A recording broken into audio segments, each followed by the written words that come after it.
I'm Tracy Sable. Tonight on EWTN News Nightly, troubling signs. The governor of Colorado signs measures dealing with abortion access and transgender procedures, targeting the faithful. New developments after a Catholic church is vandalized in California. Surprise at the Vatican.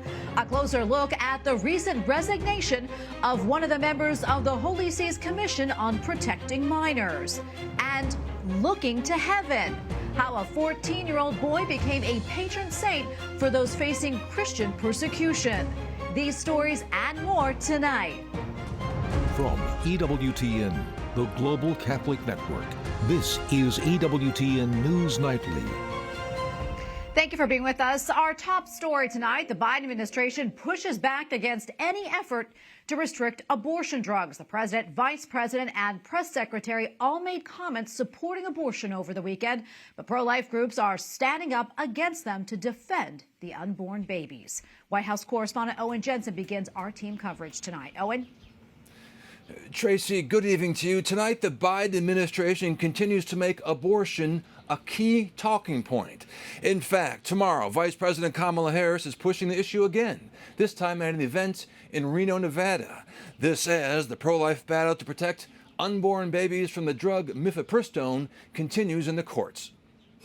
President Joe Biden questioned about abortion after returning to the U.S. from Ireland. I think it's outrageous what the court has done relative to concluding that they're going to overrule the FDA with some decision. I think it's out of their main. But we'll see what happens. We'll see. And Vice President Kamala Harris, during a trip to Los Angeles, makes an unannounced appearance at a pro-abortion rally. She repeated her claim that the Supreme Court took away a constitutional right when it overturned Roe v. Wade. And the vice president said, when you attack the rights of women in America, you are attacking America. This follows Friday's U.S. Supreme Court decision to put a hold on lower court rulings over abortion pills. White House Press Secretary Karine Jean-Pierre wrote, the stakes of this fight could not be higher in the face of ongoing attacks on women's health.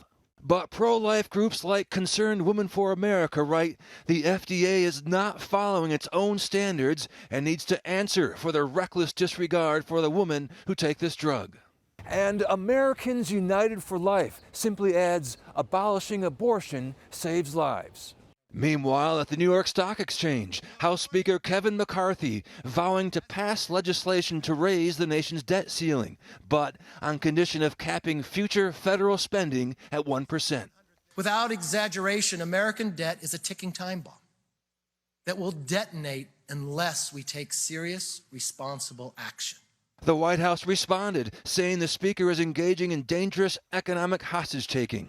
And another deadly mass shooting, Dadeville, Alabama. The victims attending a party at a dance studio. President Biden writing, what has our nation come to when children cannot attend a birthday party without fear? Separately tonight, the Biden administration is slamming a proposed bill. It's called the Protection of Women and Girls in Sports Act. It would ensure that biological females compete against other biological females in women's sports. The White House says it discriminates against children and promises a veto. At the White House, Owen Jensen, EWTN News Nightly.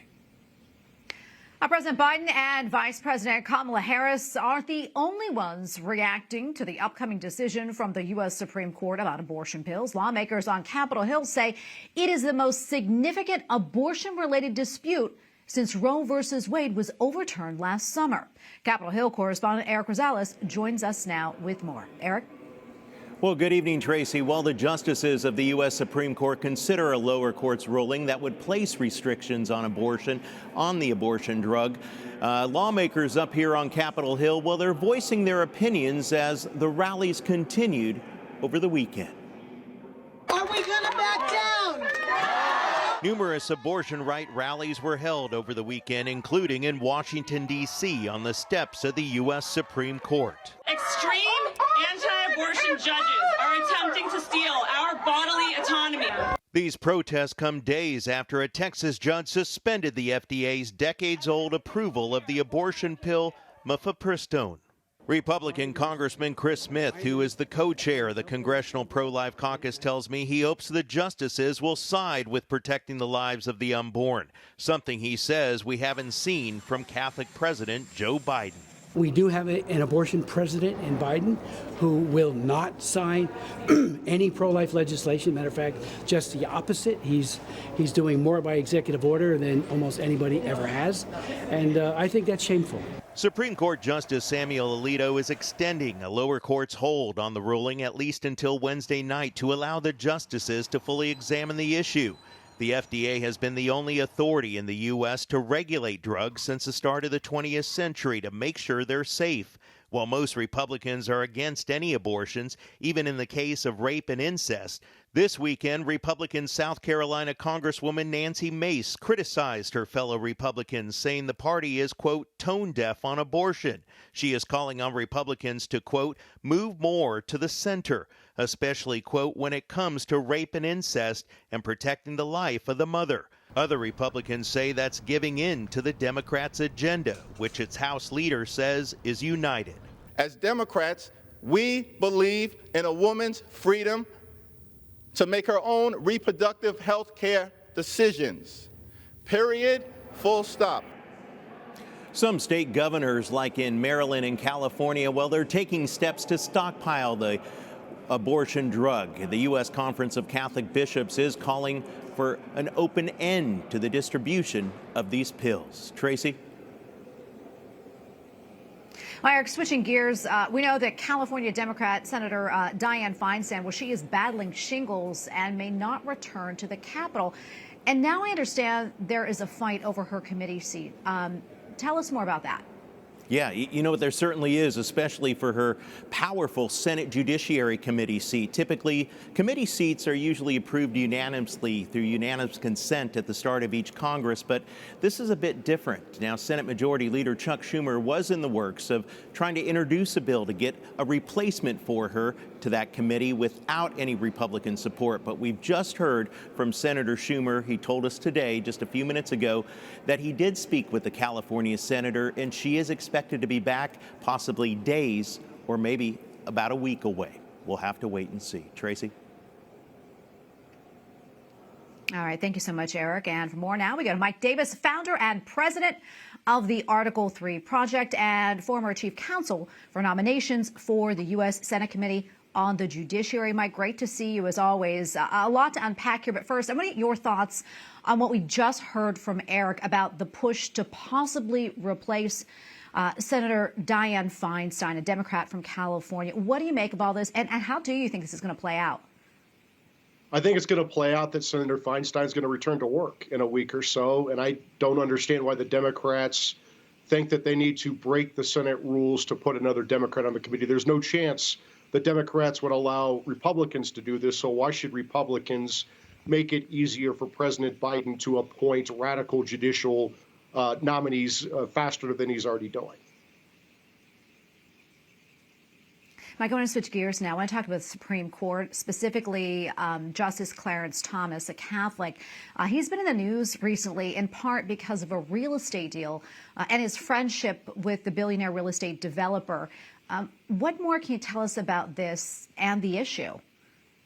Well, Ariane DeVogan, CNN, published a good piece today. She's the Supreme Court reporter that laid out the details of that deal. But we have to remember that Harlan Crow is Justice Thomas's best friend of 25 years. Harlan Crow has zero business before the Supreme Court, unlike other justices who take trips with lawyers who are at law firms and serve on company boards with business before the court regularly. Justice Thomas's best friend does not have any business before the court. So this is part of a 31-year pattern by the Democrats to try to chase Justice Thomas off the court because Democrats can't accept that Justice Thomas is a conservative black judge who thinks for himself.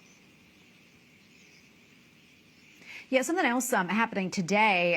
There was House Judiciary Committee hearings earlier today in Manhattan. Lawmakers say that they were probing Democrats' quote, pro-crime, anti-victim policies. Democrats say it's merely an attempt to embarrass DA Alvin Bragg, who recently indicted former President Donald Trump. What do you make of these hearings, Mike? And do you think they'll have any type of effect? I do think that they're going to have an effect, and I think this Soros-funded Manhattan DA, Alvin Bragg, should be embarrassed because he is taking the resources of the Manhattan DA's office to indict a former president for the first time in American history. This former president happens to be the leading presidential candidate against Bragg's party, and Bragg has politicized and weaponized the Manhattan DA's office. The prior DA declined to bring these charges. The Federal Election Commission declined to bring these charges. The Manhattan U.S. Attorney declined to bring these charges. Even Alvin Bragg declined to bring these charges when he first got elected into office. He took heat from the left, so he hired a Biden Justice Department senior official, Matthew Colangelo, and they resuscitated this dead zombie case against Trump. And this is part of a pattern by the Democrats. They fear they can't beat Trump in the polls, so they're simply going to indict him. So I say cheers to House Judiciary Committee Chairman Jim Jordan for shining a bright spotlight on New York's crime, because Bragg is focused on a political witch hunt instead of protecting Manhattan. Mike, we have probably about 30 seconds left or so, but I want to touch on something else that's topping the news today. Budweiser just released a new ad featuring its iconic Clydesdales, and they're galloping through the U.S. And it comes on the heels of its Bud Light ad featuring transgender influencer Dylan Mulvaney. That ad, as you know, received a lot of backlash, and Budweiser took a huge hit, a $4 billion loss in their stock value. Curious what you think about this new ad and why it's happening now. Well, I would say to Budweiser, you should know your audience. And when you insult your audience with ridiculous woke campaigns, there's going to be a backlash. And their backlash is like $5 billion now. So, they have a very, very, very deep hole to dig out of at Budweiser. All right, we're going to leave it right there. Mike, as always, thank you so much for coming on. Great to get your insights. Thank you. The governor of Colorado signed into law a trio of bills related to abortion access and transgender procedures. Democrat Governor Jared Polis says that his state will be a safe haven for those seeking to end the life of their child and for those wanting to receive transgender surgeries. He called pro-life laws in neighboring states an attack on so-called reproductive rights. A 27-year-old man was arrested over the weekend for smashing stained glass windows at a Southern California church. The senior pastor of Christ Church by the Sea calls the attack traumatic. Damages cost to the church range up to $100,000. The suspect was arrested Saturday and could now face a felony charge. The windows and doors were donated by a church member in honor of their loved ones. The capital of Sudan reaches its third day of violence, leaving 97 people dead. The clashes are part of a power struggle between the commander of the armed forces and the head of the Rapid Support Forces, a paramilitary group. Both leaders have demanded the other surrender without negotiations. Pope Francis, in his Sunday address, said that he is praying for peace in the African country. Well, Hong Kong's Catholic bishop makes a historic visit to Beijing, becoming the first bishop to visit the Chinese capital in nearly 3 decades. Bishop Stephen Chow's 5-day trip began today, almost 2 weeks after the Holy See reported that China had appointed a new bishop to Shanghai. A pro-democracy advocate in Hong Kong receives his second prison sentence and intends to plead guilty. 26-year-old Joshua Wong has been sentenced to 3 months in prison, publishing the identity of a police officer who opened fire in a residential area in 2019. Wong faces a potential penalty of up to life in prison. And we have a lot more still to come here on EWTN News Nightly, including surprise at the Vatican. A longtime member of the Vatican Commission for the Protection of Minors turns in his resignation. And battling doubts, Pope Francis tells us there is a doubting Thomas in all of us during Sunday's Angelus.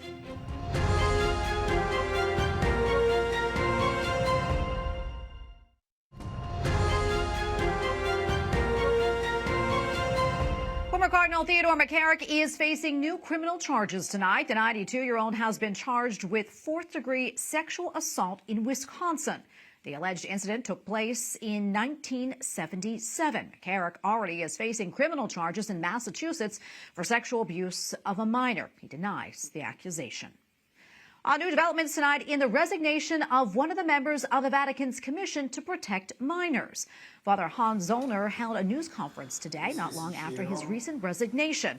He says the decision to step down had to do with, quote, structural and practical issues within the Commission. EWTN News Vatican Correspondent Colm Flynn joins us now. Colm, great to see you as always. Can you tell us more about today's press conference and what caused Father Zollner's departure? I can indeed, and a very good evening, Tracy. Well, Father Zollner is regarded as one of the leading experts when it comes to the protection of minors and vulnerable people within the Catholic Church. And for the past 9 years, he has worked at the very centre of the Pontifical Commission for the Protection of Minors since it was established by Pope Francis in 2014. And its job was, and still is, to help implement policies and safeguarding measures across the Catholic Church to ensure the safety and security of children. And Father Zollner's work within the Commission has gained him international recognition as a strong advocate for abuse victims of the Church. So when he announced 2 weeks ago that he was suddenly resigning, it was a shock to many in the Church and left questions unanswered. So today, Father Zollner held a press conference here in Rome where he further outlined his decision to resign from the Commission in light of what he described as lack of accountability, lack of clarity and organizational issues, all of which he said caused a great deal of confusion within the Commission, ultimately affecting its ability to work in an effective way. Now, he said his decision to step down was not an easy one to make, and that the only way to improve the Commission was to resign and highlight the problems he perceives. He said that he met with Pope Francis in January and expressed his concerns directly to him and telling him that he would be resigning. At the conference today, he said that for him, the most important aspect of the Commission was that it should be a place for victims to meet, gather and be heard. But for this to be most effective, he said, he believes that there needs to be improvements within the Commission around things like financial transparency, more clearly defined roles and better internal communications. And just to be clear, Tracy, he did say that in his initial statement of resignation, that was not directed at anyone specifically, and if anyone had been offended by it, that was never his intention. Colm, I'm curious, did he talk more about what he believes is the impact that these issues are having on the Commission's work? He did, because at the conference today, I asked him, Tracy, if he felt the problems and obstacles that he perceives within the Commission were ultimately affecting its ability to fulfill its mission, which is to safeguard children and protect those most vulnerable. He didn't answer the question directly, but instead he said that he believed the Commission should do the work that it was established to do. He gave some early examples of Pope Francis meeting abuse victims through the Commission, and he talked about the immense power that these had to heal. He told a number of personal stories of encounters he had with abuse victims through the Commission and how they are looking for someone to simply listen to them and understand them. Again, he stressed that he believed this should be the role of the Pontifical Mission for the protection of minors. And Colm, before I let you go, has the Pontifical Commission for the Protection of Minors responded to Father Zollner's claims? Tracy, interestingly, Father Zollner said that when he voiced his concerns and his worries within the Commission, he claims he got no response. Again, why he said he needed to resign and go public. And after he released his initial statement a number of weeks ago, Cardinal O'Malley, who is the head of the Commission, he did release a short statement saying that he was surprised and disappointed and strongly disagreed with Father Zollner's assertions that challenged the Commission's effectiveness. The Cardinal went on to say, quote, "We both share the view that the protection of children and vulnerable people remains at the heart of the Church's mission, and the Commission will continue to manifest that conviction," end quote. He also said that there was a plenary meeting coming up for the Commission that was scheduled to take place in a few weeks, and he said, and in that meeting, a lot of these concerns would be addressed. Tracy? Colm, thank you so much for that report. We appreciate it. Up next on EWTN News Nightly, defending a predecessor. Pope Francis responds to allegations against St. John Paul II. Plus, looking to heaven. How a teenager from Mexico became the patron saint of Christian persecution.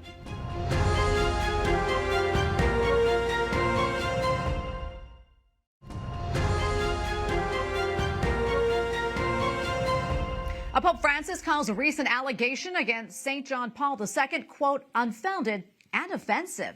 During public remarks on Divine Mercy Sunday, the Holy Father addressed a report that the Polish Pope secretly visited women at night. The claim was made in a recent TV interview in Italy.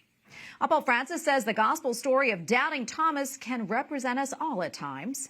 Passione gli avvenimenti che si stanno verificando in Sudan. At his Sunday address at the Vatican, the Holy Father says Christ could have appeared to the questioning disciple alone. Instead, he did so in front of others. And that is a sign that God wants us to remain in the Catholic community rather than trying to find him and love him on our own.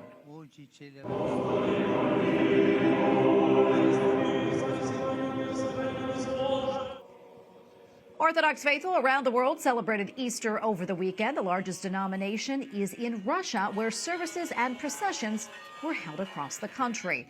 There also was a Greek Orthodox Easter liturgy in a church destroyed by the deadly earthquake back in February. Finally tonight, a new movie tells the story of a 14-year-old boy and what he did to battle against religious persecution in Mexico back in the 1920s.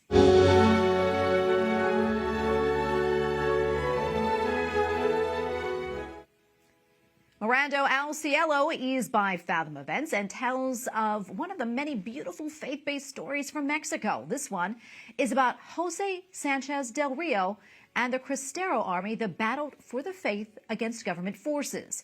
It'll be in theaters in the United States tomorrow night, and it will also be released in Mexico next month. And now we go to Laura Pelaez, one of the producers of that movie. Laura, thank you so much for joining us. We really appreciate it. So for those who may not know, what can you tell us about Jose Sanchez del Rio? And also, how did you become familiar with the story? Well, my husband and I are the producers of the movie, and we found out about Jose when our kids were in school, and they told them about the life of Jose. And it is a great story for kids and for young people, because it shows you when you believe in something and how you stand for it. So we love that. And my husband, who's the writer of the story, he says this story has to be known for many people, because young people need heroes that it's not in video games. We need heroes that they are from real life, and they belong to a family, they belong to a community, and he's willing to do everything to defend his faith, to defend what he believes on. And we think that behind every saint there is a family, and we thought this was a story that many people had to know, because it is a real story, and it's a story with joy. You're gonna laugh at the movie. You're gonna cry, and you're gonna go out really with